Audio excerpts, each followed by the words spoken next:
Tarde, professor Frank. Uma revisãozinha para a nossa avaliação, segundo ano, ensino médio. E aí o nosso tema é espaço urbano. Então, uma revisão para a prova do segundo ano, espaço urbano. Pessoal, a primeira imagem que a gente tem aí da prova é o significado de um termo utilizado na Urbanas, que é gentrificação. Você pode observar nessa imagem, você tem um prédio, onde ele já é um prédio velho, com portas velhas, né? Provavelmente foi invadido por pessoas mais pobres, né? De um baixo poder aquisitivo, mas com a especulação imobiliária, né? O interesse do governo ou até mesmo de empresários é de que esse prédio seja desocupado e seja habitado por um outro público, um público de elevado poder aquisitivo. Então você tem a reestruturação desse velho prédio e você meio que expulsa esses moradores de baixo poder aquisitivo para que você transforme essa área em uma área de elevado padrão. Um exemplo clássico de gentrificação foi o que ocorreu na orla do Rio de Janeiro para os Jogos Olímpicos. Então essa região ela era uma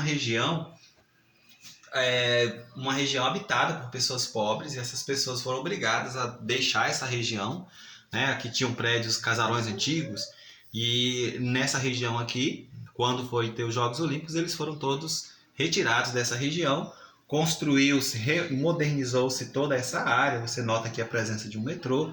Ou seja, o que é gentrificação? É você modernizar uma área e obrigar aquele público que não é de interesse daquele grupo, tirar aquele grupo de pessoas daquela região.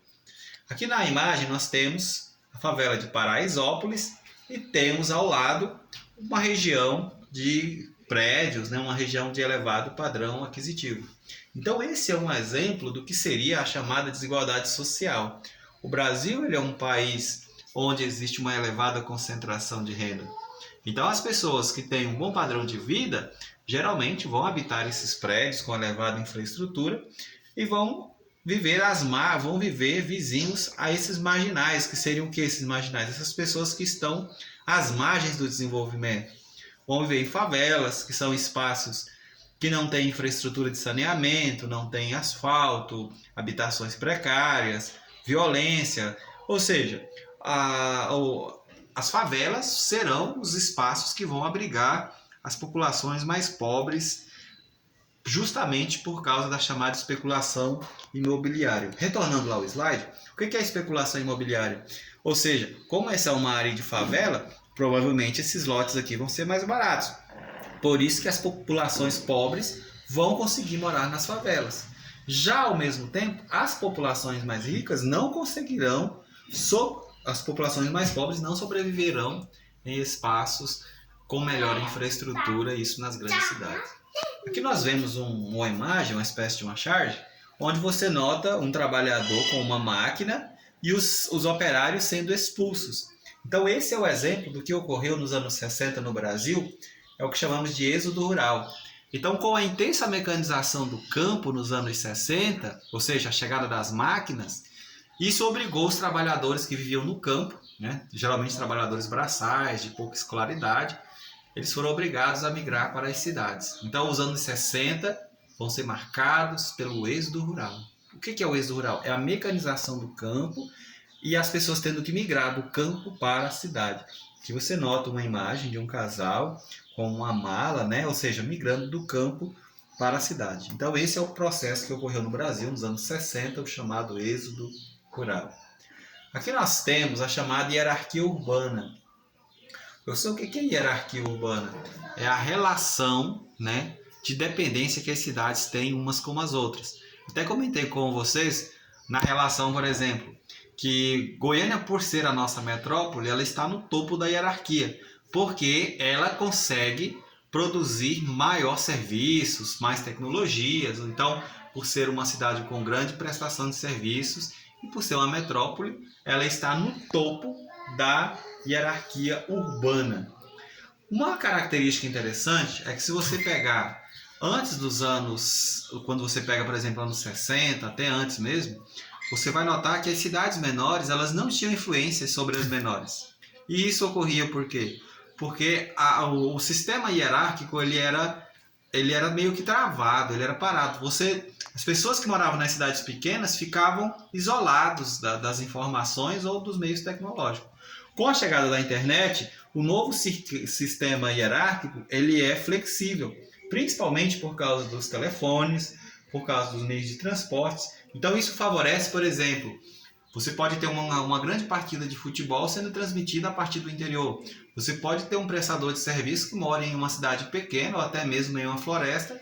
Se ele tiver um sinal de internet, ele consegue se conectar com grandes centros. Ou seja, a grande transformação da hierarquia urbana atual é que os transportes e as telecomunicações permitem que as cidades menores se comuniquem com as grandes, ou seja, um sistema menos rígido, um sistema mais flexível de comunicação entre as cidades. Você nota agora uma charge onde ela mostra uma criança falando: pai, conta aquela historinha para a gente dormir. Aí o pai triste, né, debaixo de uma ponte, conta, né? É claro. Aí o pai fala: todo brasileiro tem direito a uma moradia. E aí ele conta um inciso que está presente na Constituição Brasileira de 88. Todo brasileiro. Então esse daí é um benefício social garantido pela Constituição Brasileira. Ou seja, toda a nossa sociedade tem direito a uma moradia digna, a um ambiente que lhe permita saúde, educação, um ambiente digno de sobrevivência. Essa é uma questão social existente dentro da nossa Constituição, é uma fala clássica da nossa Constituição, mas que não é garantida a todos quando se fala na prática, né? Muitos moradores debaixo de pontes ou nas ruas. Aqui nós temos uma imagem que mostra uma enchente, né? Uma cidade que sofreu um problema de enchente. Você nota que existe muito lixo jogado na rua. Então, qual que seria, professor, um mecanismo que poderia ser utilizado para que quando chovesse, as bocas de lobo, todo o processo de fluidez da água ocorresse de forma natural? Ou seja, as cidades elas deveriam adotar as chamadas coletas seletivas. Então, com as enchentes, se ocorresse a adoção de coletas seletivas, provavelmente nós teríamos menos lixos sendo descartados no espaço e a gente teria a reutilização desse lixo através da reciclagem, né? Vale ressaltar também que a partir dos anos 70 nós tivemos um grande crescimento urbano brasileiro, principalmente em direção ao sudeste. Em razão da chamada especulação imobiliária, essas pessoas tiveram que migrar para as áreas de encostas de morros. Então, essas pessoas que moram nas favelas moram em lugares que são impróprios para a sua sobrevivência, né? São lugares que, quando ocorrem chuvas, tendem a sofrer deslizamentos de terras, ou as habitações não têm infraestrutura que permite-lhe, por exemplo, saúde, educação, uma vida digna de qualidade. Então, essa consequência é fruto da industrialização que ocorreu no Brasil a partir dos anos 70, quando as indústrias elas chegaram na região sudeste, principalmente São Paulo e Rio de Janeiro, e elas contribuíram para um rápido crescimento urbano do sudeste. Então, as cidades brasileiras elas tiveram um rápido crescimento, rápido, desordenado, ou seja, não, de uma hora para outra as cidades explodiram, elas cresceram no Brasil, principalmente no litoral, no sudeste, e isso fez com que as cidades fossem marcadas pelo surgimento de favelas, habitações impróprias para a sobrevivência. Vocês precisam entender também o que vem a ser tenho que retornar um pouco, só um instante. Quando a gente... Quando a gente pega, por exemplo, o contexto de mobilidade urbana, o que é mobilidade urbana? Mobilidade é você garantir fluidez no trânsito, é a facilidade que as pessoas têm de se deslocar pelos espaços urbanos. Então, a facilidade de se deslocar pelos espaços urbanos é chamado de mobilidade urbana. Por que as cidades brasileiras apresentam problemas de mobilidade urbana? Porque elas tiveram um crescimento rápido, desordenado, e nós tivemos políticas brasileiras que não permitiram a criação de meios de transportes coletivos. Então, sempre o brasileiro deu preferência para o transporte individual. Você pode observar que no Brasil é sonho de todo mundo ter um carro, né? E o correto seria que nas grandes cidades nós tivéssemos sistemas de metrô, ônibus, sistemas públicos de transporte que fossem mais eficientes. Então a grande causa dos problemas está no crescimento rápido das cidades e na preferência que o brasileiro deu ao transporte individual, né? Aqui nós temos a região sudeste, é a região com maior concentração de pessoas. Então, a presença das indústrias é um fator que é responsável por atração das pessoas.